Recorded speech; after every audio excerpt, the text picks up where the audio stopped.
Hello, seasoned friends. Welcome back. You know, everyone who knows me knows that I love to cook. What most people don't realize is I don't actually enjoy cooking every single day.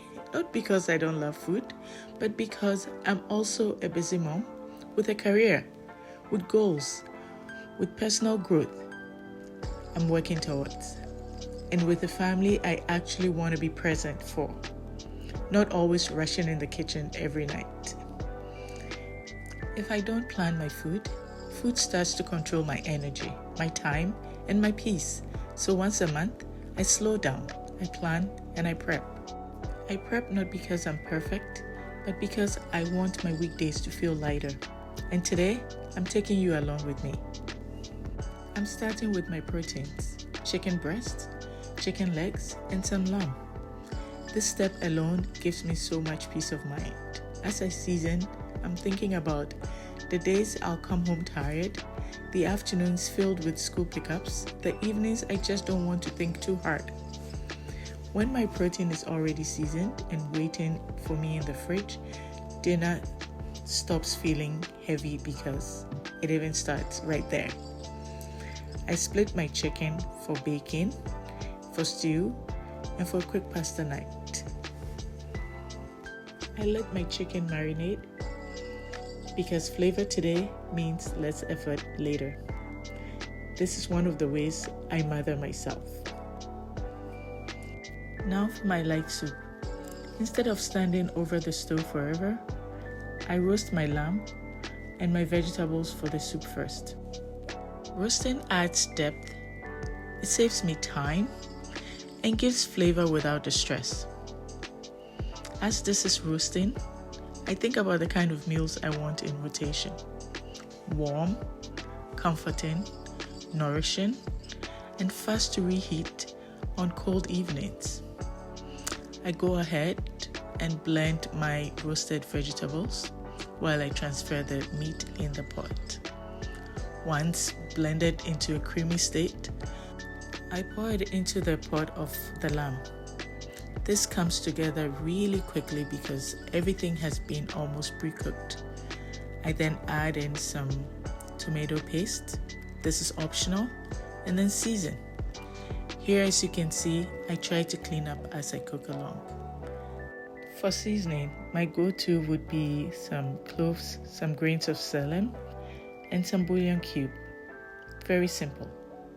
This soup is one of those meals where even when life feels chaotic, you take one spoon and your body softens up. Now I'm moving on to one of those meals that doesn't get enough credit: mpotom. Mpotom is a simple Ghanaian dish made with yam cooked in rich tomato sauce. We typically cook this using red palm oil for that distinctive flavor. However, if you don't have it, feel free to use any cooking distinctive oil of your choice for this type of food. As always, add in some seasoning of your choice and some protein. I'm using the protein of the lamb that was roasted earlier on. Let this soak in the flavors of the sauce. I proceed to work on my yam and some sweet potatoes. Cut them into sizable chunks to allow them cook evenly. Wash them. Once washed, place the yams directly into the already simmering tomato base. It cooks inside the sauce, absorbing all the flavor as it softens. Add in some water and cover. I call this the let it work for you kind of meal because it's not complicated, it's not overwhelming, because real life doesn't have space for complicated every day. When the yam finally softens and the sauce thickens, that's when you know the dish is ready. This meal is ready to carry at least 2 different days of my life. One as dinner, another reheated when I'm too tired to think. This is what I mean when I say I don't cook daily. I cook strategically. Then I make spinach stew because busy moms need iron, We need some strength.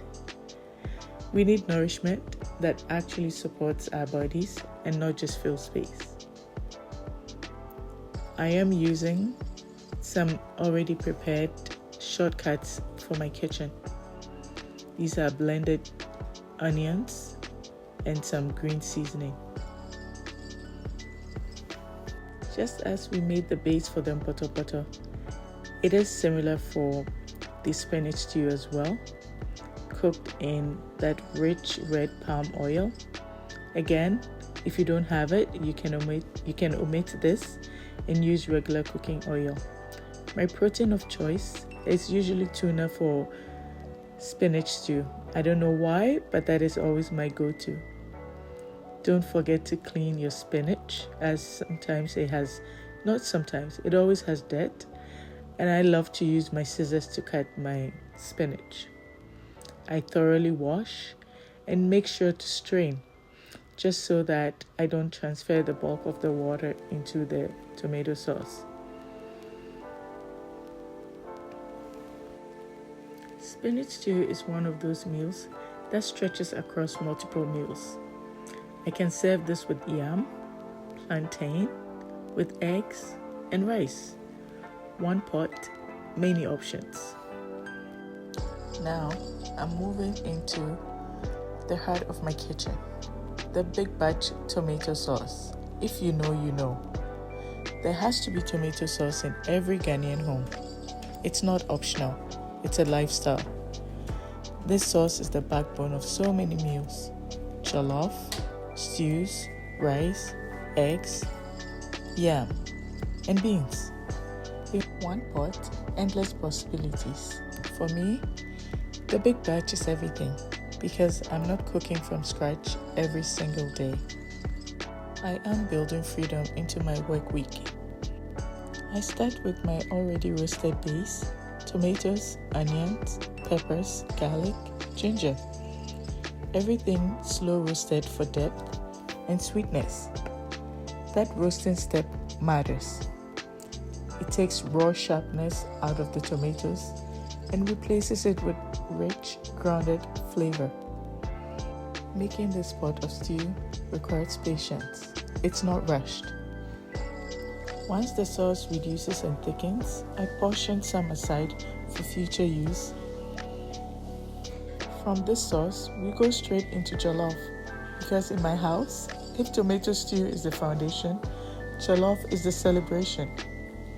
I take a portion of the tomatoes and then add in some rice and layer it with seasoning, because jollof needs to be fully flavored.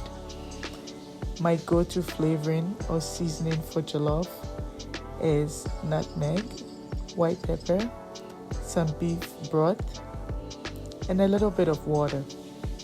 That just does the trick. Jollof is truly warm without explanation. I let it steam slowly. No rushing, remember? No lifting the lid too many times. Because just like life, some things need time without interruptions. As the rice cooks and absorbs the sauce, the kitchen changes. The smell softens the house, the noise slows down, and suddenly everyone knows food is coming. This jollof right here is one of my weekly must-haves, because it buys me margins of time, one dinner at a time. One day for packed lunches, one tired evening when I want to just think. And this is how I stay present for my kids. Not because I cook every day, but because I plan so I don't have to disappear into the kitchen every night. I take out my marinated chicken now and bake it. Some stays whole for the meals. Some of the chicken breast gets sliced and set aside after baking. Because there are days I don't want to start from zero. I just want something to come together quickly. The chicken breast, once cooked or baked, can be used in sandwiches or salads, for lunch, during work. For the pasta sauce, this is for nights when everyone is home. The house is loud, homework needs checking in, and I just need dinner to happen. For this, I'm using store-bought pasta sauce and some Alfredo sauce as well, and a bit of olive oil. I then add in my baked chicken, toss everything together with a bit of seasoning, again, your preference. And just like that, a full meal is born from planning. And this is the shift I want working moms to see. Meal prep isn't restriction, rather it's freedom on a schedule. Planning my food this way gives me more time to sit with my kids, more space to grow as a woman, less guilt, less scrambling, and less burnout. If you're a busy mom watching this and feeling overwhelmed by meal prep, hear me out. You don't need new energy, you just need a moment like this once in a while to plan for your future self. If this kind of meal prep is realistic to you, please like, share, and subscribe and extend to your fellow busy mom.